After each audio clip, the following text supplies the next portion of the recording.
Good morning students of my standard 3।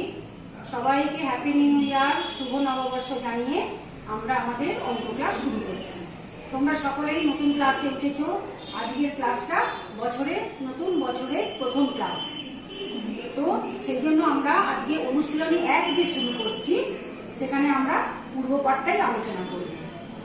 পূর্ব পাঠেতে তোমরা যেগুলো যেগুলো শিখে এসেছো সেইগুলোই এই পাঠেতে তোমাদের আরেকবার রিভিশন করে নিতে হবে। তো সেই অঙ্কগুলোরই আমি সবগুলো থেকে একটা দুটো করে দেখিয়ে দিচ্ছি, তোমরা দেখে নাও। আচ্ছা দেখো, প্রথমেই আছে কি কথায় লেখো। কথায় লেখো তোমরা ক্লাস 2তেও করেছো। সেখানে তোমরা কত অঙ্ক পর্যন্ত সংখ্যা শিখেছিলে? 6 অঙ্ক পর্যন্ত সংখ্যা শিখেছিলে। সেই জন্য আমরা 6 অঙ্ক পর্যন্ত সংখ্যা দিয়ে আজকে দেখাচ্ছি।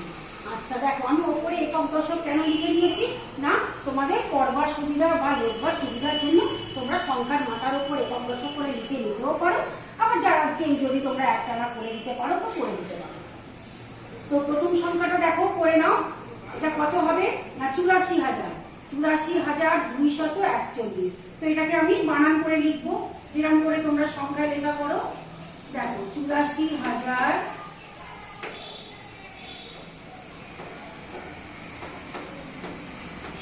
84,241। বানানগুলোর দিকে খেয়াল রাখবে, বানানগুলো যেন ভুল না হয়।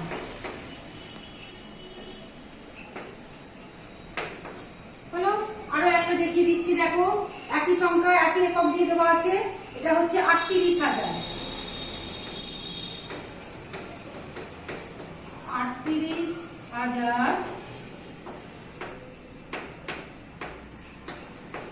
38,400।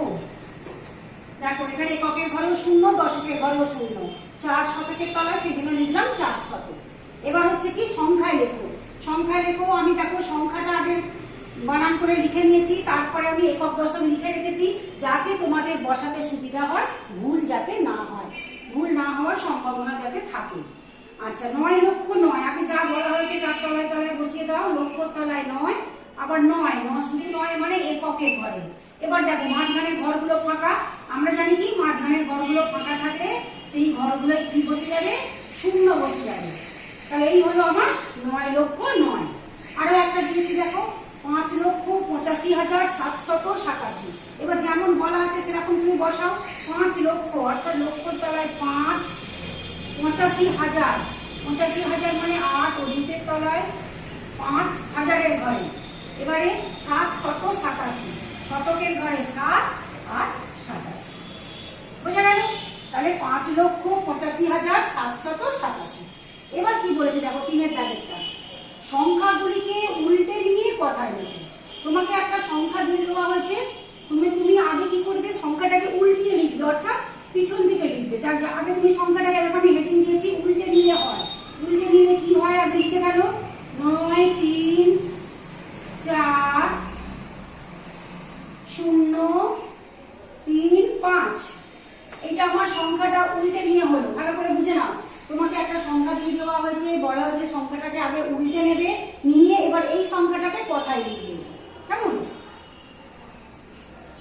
এই সংখ্যাটাকে কথায় লিখবে। এবারে তুমি এটাকে কথায় লিখবে, একক দশক করে পড়ে নাও। একক, দশক, শতক, হাজার, অযুত, লক্ষ। তাহলে কত হবে? 9,34,000। 34,000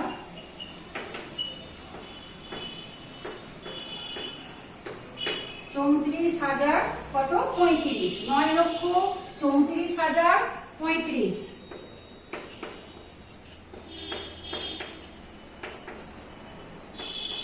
হ্যালো, আরো একটা এরকম অঙ্ক দেখিয়ে দিচ্ছি। দেখো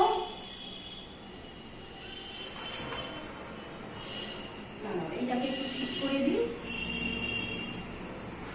আচ্ছা আরেকটা এরকম অঙ্ক দেখাচ্ছি। দেখো প্রথমে সংখ্যাটা যা দেওয়া আছে, এই সংখ্যাটা দেওয়া আছে, এটাকে আগে উল্টিয়ে লিখে নাও, অর্থাৎ পিছন থেকে লিখে নাও, শেষ থেকে লিখে নেবে, মানে শেষ থেকে। 1, 3, 5, 1, 3, 5, 8, 7, 6, এই হলো আমি শেষ থেকে লিখে নিলাম, অর্থাৎ উল্টে নিলাম। উল্টে নেওয়া মানে কি শেষ থেকে লিখে নেওয়া। আচ্ছা, এবার আমি সংখ্যাটাকে করবো কথায় লেখার জন্য। করে দেখো, এটাও দেখো লক্ষ পর্যন্ত আছে, একক, দশক, শতক, হাজার, অযুত, লক্ষ। তাহলে কত হবে? 1,35,876। 1,35,000, এটা কি তুমি বানান করে লিখবে? 1,35,000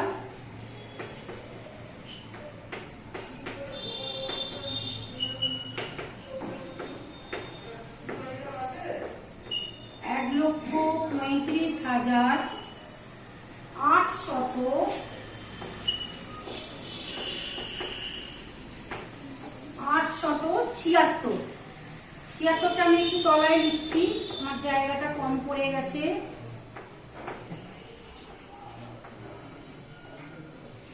ঠিক আছে, তাহলে এই হলো উল্টে নিয়ে লেখা। প্রথমে সংখ্যাটা দিয়ে দেওয়া হবে, প্রথমে সেটাকে উল্টে নেবে, শেষ থেকে শুরু করে সংখ্যাটাকে উল্টে নেবে, নিয়ে সেই অঙ্কটাকে কথায় লিখবে। এবার আমরা পরের অঙ্কে যাব। দেখো, এবার আমরা 4 দাগের অঙ্কে চলে আসছি। এখানে কি বলা হচ্ছে? এখানে কতগুলো অঙ্ক দিয়ে দেওয়া হয়েছে, সংখ্যা দিয়ে দেওয়া হয়েছে আলাদা আলাদা করে। দিয়ে এগুলোকে কি করা হয়েছে? এই সংখ্যাগুলো দিয়ে বৃহত্তম সংখ্যা গঠন করতে হবে, ক্ষুদ্রতম সংখ্যা গঠন করতে হবে। এরকম অঙ্ক তোমরা ক্লাস 2-তে করেছো, সেই রকমই অঙ্ক আরো একটা দেখানো হচ্ছে। দেখো সংখ্যাগুলো প্রথমে আমি কিরকম ভাবে ছকটা করে নিয়েছি। দেখো, সংখ্যা, বৃহত্তম, ক্ষুদ্রতম। সংখ্যার তলায় আমি কি লিখেছি? দেখো, সংখ্যাগুলো যেগুলো প্রশ্ন দিয়ে দেওয়া হয়েছে কমা কমা দিয়ে সংখ্যাগুলো লিখেছি।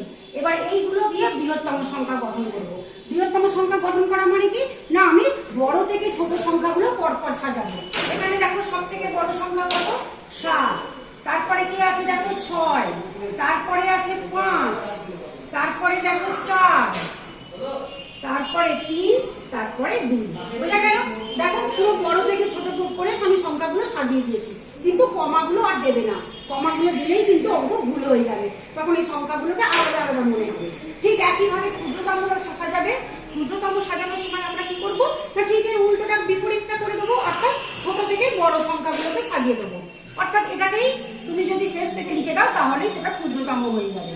অর্থাৎ 2, 3, 4, 5, 6, 7। বোঝা গেল? তাহলে তোমাকে যখন কোনো সংখ্যা দিয়ে দেবে, সেইটা দিয়ে বৃহত্তম সাজানো মানে কি, বড় থেকে ছোট সাজিয়ে দেওয়া, আর ক্ষুদ্রতম মানে ছোট থেকে বড় সাজিয়ে দেওয়া। এবার আমরা পরের অঙ্কে চলে আসছি। দেখো, 5 দাগের অঙ্ক। কি বলা হয়েছে না, নিচে কতগুলো সংখ্যা দিয়ে দেওয়া হয়েছে, তার 3-এর স্থানীয় মান নির্ণয় করতে বলা হয়েছে। স্থানীয় মান নির্ণয়ও তোমরা ক্লাস 2-তে শিখেছো, অর্থাৎ সংখ্যাটা যে স্থানে আছে। প্রথমে দেখো, এখানেও আমি একটা ছকের মতো করে নিয়েছি, সংখ্যা, স্থানীয় মান। আচ্ছা, সংখ্যার তলায় সংখ্যাটা তুলেছি 3, 3-এর তলায় দাগ দিয়েছি, যেহেতু আমাকে 3টাকে শুধুমাত্র বের করতে বলা হয়েছে। তাহলে এখানে 3-এর স্থানীয় মান কত? একক দশক করে গুনে নাও, একক, দশক, শতক, হাজার। তাহলে এখানে কি লিখবো আমি? 3000।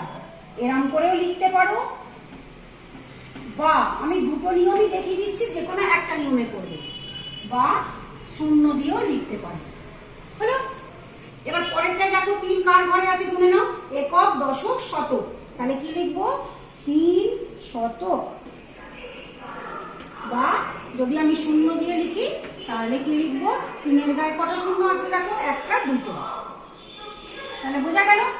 স্থানীয় মান যে কোনো সংখ্যারই, যে সংখ্যারই স্থানীয় মান দিক না কেন, সেই সংখ্যাটা গুনে নেবে, কোন স্থানে আছে সেটাই লিখবে। তুমি দুরকম ভাবে লিখতে পারো, যে কোনো একটা নিয়ম ফলো করবে। হয় তুমি এইভাবে লিখতে পারো, না হলে শূন্য দিয়ে লিখতে পারো। তাহলে এই পর্যন্ত আমরা আজকের অঙ্কগুলো করলাম। সবগুলো থেকেই আমি একটা দুটো করে দেখিয়ে দিলাম। বাকি অঙ্ক তোমাদের হোয়াটসঅ্যাপেও যাবে, আবার বাড়িতে প্র্যাকটিস করতেও বলা হবে, সেইভাবেই তোমরা করবে। কেমন? সবাই ভালো থেকো, সুস্থ থেকো।